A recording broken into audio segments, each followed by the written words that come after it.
Thank you, Bill. Thank you, ladies and gentlemen. I'm delighted to be among those in here that support economic growth in our state, that's focused on the economic engine that drives our business, that provides more opportunity for our citizens. And so I'm delighted to be here to give you a short brief and make a few comments about where we are and what we're doing. As Bill mentioned, I've been a little bit busy, but I'm enjoying that.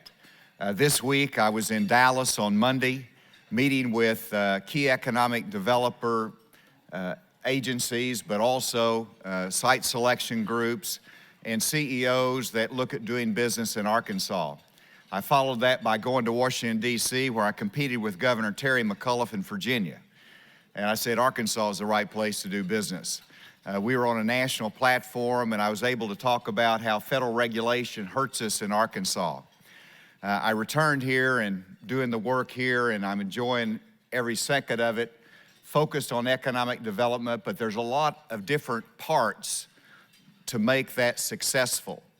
And one of those is something that you focus on. I want to applaud you for it.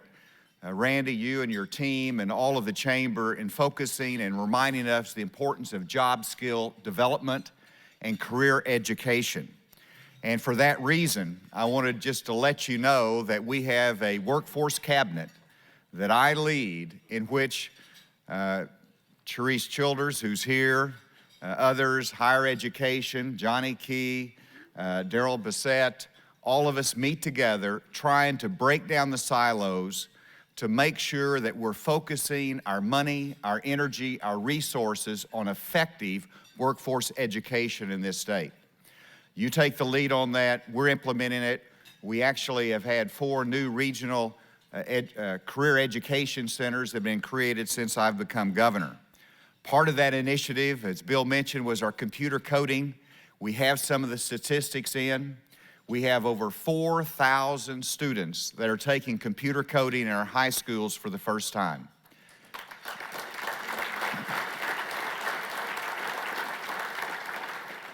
A 250% increase.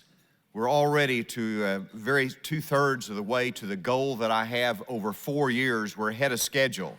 One of the significant parts of that is that there's been the largest increase in computer coding courses by minorities and females. That is breaking down the gender gap, the minority gap. It is improving the education and the opportunities for all of our students in Arkansas. Part of the effort on career education, and I want to mention one thing specifically that doesn't apply to everybody in the state, but everybody should have an interest in, and that is the work that East Arkansas Community College and Crowley's Ridge Technical Institute does in Forest City. Both 2 fine institutions in the same city in Forest City. I believe that they can do a better job if they merge and they're combined into one entity.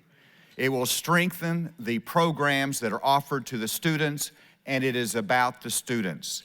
It increases the offering of technical education as well as 2-year degrees, increases the opportunities for the students to have access to scholarships.